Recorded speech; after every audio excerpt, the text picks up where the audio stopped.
What's up, everybody? It's Chris with Blind Man's Recovery. It's September 23rd. Guess what that means? We're going to maintain this spirit for the stay of execution from this alcoholism and drug addiction today. Word? Word. I was set up to have already began filming this. However, someone I knew in childhood decided they were going to take my inventory for me this morning.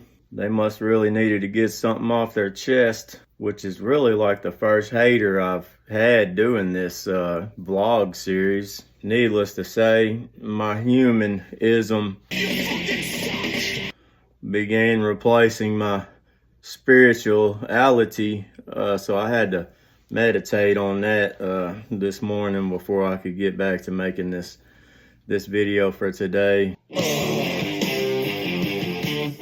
I realized that he's just sick, man, and I shouldn't be mad at a sick person, so we're just gonna move on and continue with what we was gonna do. Pray for him. The title, I Was an Exception. It says, he asked, do you think you are really one of us?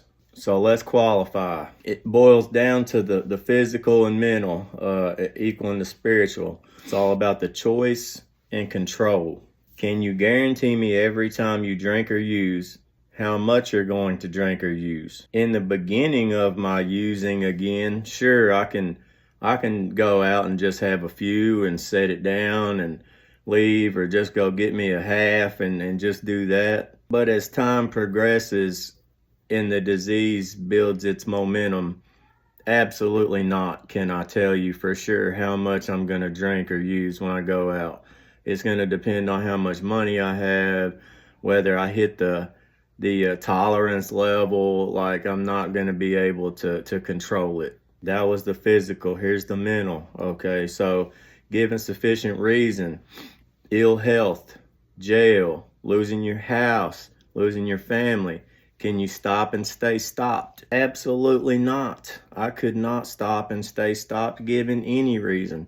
I love my kids more than anything in this world, bro. There was no amount of love in this world that could have overpowered my disease. My most powerful natural human instinct is the will to survive. If someone pulls a gun on me and tries to put it in my face, I'm not even going to hesitate. I'm going to try and get that gun out of my face, right? But this disease is stronger than that. It's stronger than our most powerful natural human instinct. That's why it requires a power greater than ourselves to overcome this thing. Now, unbeknownst to me, over my career of this disease, before I understood the disease and how it works within me, of course I tried to consider myself non-alcoholic. I did not believe I was one of y'all. Laugh if you want to, really is kind of funny, cause the world is a car and you're the crash test dummy. I was convinced that I could fix me if I could just figure out the correct way to go about it. I could fix some chow, I could fix a car, I could fix some fiber optic networks, probably fix just about anything around the house. But I could not fix the drinking and using.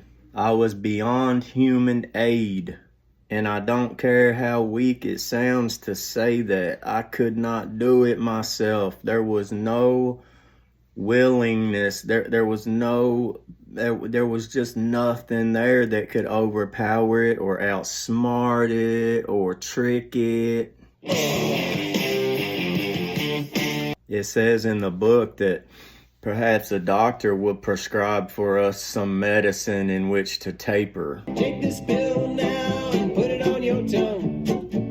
Keeps you acting just like everyone. Right, then we're found drinking and using this medicine with which we're supposed to taper and never actually tapering, like, or if we quit the alcohol or drugs, now we're just riding the medicine that we were supposed to taper off of, right? Like the the choice, the control and the choice just transfers from one to the other. To be the exception and consider ourselves either a non-alcoholic or a non-addict, or not requiring this spiritual solution to this hopeless condition, believe that, is it just affects everyone around us as well as ourselves. Like, here's an example.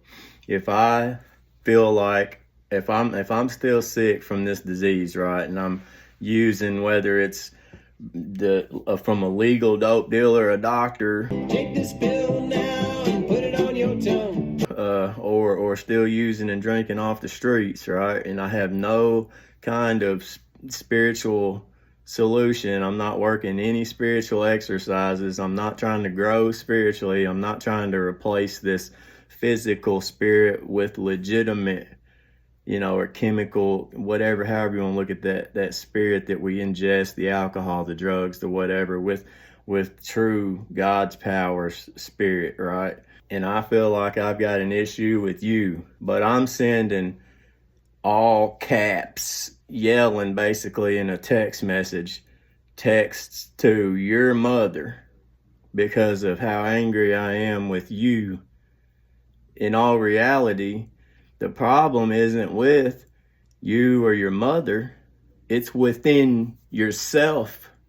You're just unfortunately too sick to see it. The disease, the delusion, the 100 forms of fear, the root of our troubles, the selfishness, the self-centeredness is controlling us, and we just don't see it. We swear it's you or her. Laugh if you want to, really is kind of funny. But it's in here.